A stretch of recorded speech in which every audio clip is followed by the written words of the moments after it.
everyone, myself Payal and I am from English Vidya channel. So welcome to my YouTube channel. आज का topic जो है वो confusing है. एक्चुअली टॉपिक कंफ्यूजिंग नहीं है, कंफ्यूज ये बच्चों को करता है. बच्चे ज़्यादा कंफ्यूज्ड होते हैं कि हम सिंस का उपयोग कहाँ करें और फोर का उपयोग कहाँ करें. सो आज का मेरा टॉपिक यही है कि मैं फोर और सिंस के यूज़ को मैं आप लोगों तक पहुंचा सकूं. जितना भी मेरा नॉलेज है, जो भी नॉलेज है, मैं उस नॉलेज को आप लोगों तक पहुंचा सकूं ताकि आप लोग आगे चल के फोर और सिंस के यूज़ में कन्फ्यूज़न ना लगे, आप लोग कन्फ्यूज़ ना हो. आजकल बहुत कॉम्पिटिटिव एग्ज़ाम्स में भी बच्चे कंफ्यूज होते हैं, वहाँ भी आते हैं फोर और सिंस कहाँ, fill in the blanks type में वहाँ आते हैं, कहाँ फोर कहाँ, या फिर मल्टीपल चॉइस क्वेश्चंस टाइप में भी वहाँ आते हैं. वहाँ हमें कंफ्यूजिंग लगता है बिकॉज हम जानते तो है, हमारे माथे में फिक्स है for is used for period at time and since use for point of time. फिर भी वहाँ हम डिफरेंस नहीं कर पाते हैं और हमें कंफ्यूजिंग लगता है. तो मैं अपने ट्रिक के माध्यम से आज आप लोगों को uses of for versus since समझाना चाहती हूँ. Let's begin. First of all I would like to explain about the for. So for is used for period of time. For का यूज़ हम वहाँ करते हैं जहाँ पीरियड ऑफ टाइम हो. पीरियड ऑफ टाइम को हम ड्यूरेशन ऑफ टाइम से भी आइडेंटिफाई कर सकते हैं. सो अगर हम अपनी आम बोलचाल की भाषा में देखें तो फोर का यूज़ हम वहाँ करते हैं जो ड्यूरेशन हमारे लिए काउंटेबल हो. डैट मीन्स जिसे हम काउंट कर सकते हैं. और जब हम फोर का यूज़ कर रहे हैं उस समय हमारे माइंड में एक क्वेश्चन रेज हो, हाउ मैनी, कितना आवर्स, कितना वीक्स. देखिए मैंने ये साइड पे लिख के रखा है जस्ट आप लोगों को एक हिंट देने के लिए, एक नोट्स के रूप में. जो ये वर्ड्स अगर हमारे माइंड में छप जाते हैं तो हमें कभी भी फोर और सिंस में कन्फ्यूज़न नहीं होगा. अगर how many hours, how many weeks, how many months, how many years, how many minutes and how many seconds, जब कोई भी सेंटेंस हम देखते हैं, फ्रेम करते हैं और हमारे एग्ज़ाम्स में आते हैं, उसमें अगर क्वेश्चन रेज हो रहा है कितने घंटे, कितने सप्ताह, कितने महीने, कितने साल, कितने मिनट और कितने सेकंड, तो आंख बंद करके वहाँ फोर लगा देना है. Okay, no doubt. चलिए एग्जाम्पल्स के माध्यम से हम समझते हैं. अगर हम एग्जाम्पल्स के माध्यम से किसी चीज़ को समझते हैं ना गाइज, तो हमें ज़्यादा अच्छी तरह से याद होता है. First examples, I have been doing homework for 2 years. मैं 2 घंटे से होमवर्क कर रहा हूँ. यहाँ देखिए 2 घंटे से है, 2 hours, इसलिए हम लोगों ने यहाँ 4 लगाया है. Our next example is we lived there for 5 years. हम लोग यहाँ 5 साल से रह रहे हैं. यहाँ देखिए ईयर्स है, ये भी काउंटेबल है, 1 साल, 2 साल, 3 साल हम काउंट कर सकते हैं. सो हम लोगों ने यहाँ भी 4 का यूज़ किया है. Next example, they have been married for 30 years. वे लोग 30 साल से मैरिड है. हमारी मैरिज एनिवर्सरी होती है, आजकल तो birthday, breakup day, etcetera etcetera. जो यंग जनरेशन के हैं उन लोगों को पता होगा, एक्सेट्रा एक्सेट्रा. वहाँ पे बहुत सारे ईयर्स होते हैं, स्पेशली फरवरी मंथ में स्टार्टिंग से लेके एंड तक वे लोग आजकल सारे डे सेलिब्रेट करते हैं. सो वे सारे डेज काउंटेबल है और उन सारे डेज में हम 4 का यूज़ कर सकते हैं. Okay, next example, she has been in prison for 6 months. वे लोग 6 महीने से प्रिजन, जेल में, वह 6 महीने से प्रिजन में है. She has been in prison for 6 months. Okay, 6 months is also countable. So we have to use 4.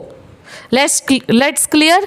अब 4 को मैं अगेन रिवाइज करना चाहता हूँ. 4 is used for period of time, that means duration of time. It is also called countable duration, hours, weeks, months, years, minutes and second. अगर हम since को अभी समझे तो देन आई थिंक कि पूरा क्लियर हो जाएगा जो कहाँ हम 4 लगाए और कहाँ हम सिंस लगाए. जितना मेरा नॉलेज है मैं अपने नॉलेज के माध्यम से और कोई कन्फ्यूज़न नहीं रहने देना चाहती हूँ आप लोगों के सामने. सो अब हम समझते हैं सिंस के उपयोग को. Let's begin. सिंस यूज़ होता है, जिस तरह हम लोगों ने देखा फॉर यूज़ हो रहा था पीरियड ऑफ टाइम, उस तरह सिंस यूज़ होता है पॉइंट ऑफ टाइम में। That means a definite time, जहाँ से कोई काम हमारा शुरू हो रहा है। इसलिए गाइज मैंने यहाँ पर मैं लिख दिया है ताकि आप लोगों को कोई परेशानी ना हो। जहाँ से कोई मेरा काम शुरू होता है, ओके। जैसे हम कहते हैं ना कि मैं 1995 से दिल्ली में रह रहा हूँ, डैट मीन्स 1995 से मैंने वहाँ रहना शुरू किया है, okay. Listen carefully, I have been living in Delhi in 1995, so here 1995 is a definite time, nothing confusion, okay. So since used for point of time or definite time. Let's begin with the example. Our first example is I have been living in Delhi since 2002. मैं 2002 से दिल्ली में रह रही हूँ। यहाँ देखिए एक निश्चित टाइम है 2002, so we have to use here since. Next example देखिए, it has been raining since 8 o'clock. 8 बजे से बारिश हो रही है, तो यहाँ भी एक डिफिनिट टाइम है। यहाँ मैंने नहीं कहा कि सुबह से बारिश हो रही है या फिर 2 महीने से बारिश हो रही है, यहाँ मैं कोई काउंट नहीं कर सकती, बस मैंने बोल रहा है। अगर देखिए पहले एग्जांपल्स में आते हैं, पहले मैंने कहा 2002 से, अगर 2002 से लेके आज तक का अगर हम घंटा मिनट्स, देखिए मैं ये नहीं कह रही हूँ कि हम काउंट नहीं कर सकते, nothing is impossible guys, I know also, but 2002 से अगर आप घंटा मिनट सेकेंड काउंट करने चलेंगे तो ये एक बहुत लंबा टाइम हो जाएगा। इसलिए यहाँ फोर से अच्छा है कि हम लोग यहाँ सिंस का यूज़ करें। So I have been living in Delhi since 2002। Next example, it has been raining since 8 o'clock। हम लोग यहाँ डायरेक्ट लिख सकते हैं, ऐसा ये ज़्यादा सुटेबल भी होगा और अच्छा भी लगता है कि 8 बजे से बारिश हो रही है। अगर हम लोग यहाँ लिखते 1 घंटा 2 घंटा 3 घंटा, मतलब काउंट करने में एक टाइम भी लगता है, और आप लिख के देखिए ना सेंटेंस, वो भी अच्छा नहीं लगेगा। लिखते अगर 32 घंटे से बारिश हो, वो कैसा लगेगा। एक ड्यूरेशन भी होना चाहिए ठीक ठाक। मेरा नेक्स्ट एग्जाम्पल है, I have been suffering from since midnight. अगर यहाँ मिडनाइट एक टाइम है, फिक्स है कि मैं मिडनाइट से बीमार हूँ, मुझे फीवर फील हो रहा है, suffering from fever since midnight, तो मिडनाइट वर्ड्स होने से भी हमारे यहाँ सिंस का यूज़ होता है। होता है क्या? होता ही है। Next sentence, you have worked here since you left your school. अब देखिए मैं और एक बात बताना चाहती हूँ, सिंस का यूज़ कभी कभी अगर कोई रीज़न फैक्ट हो।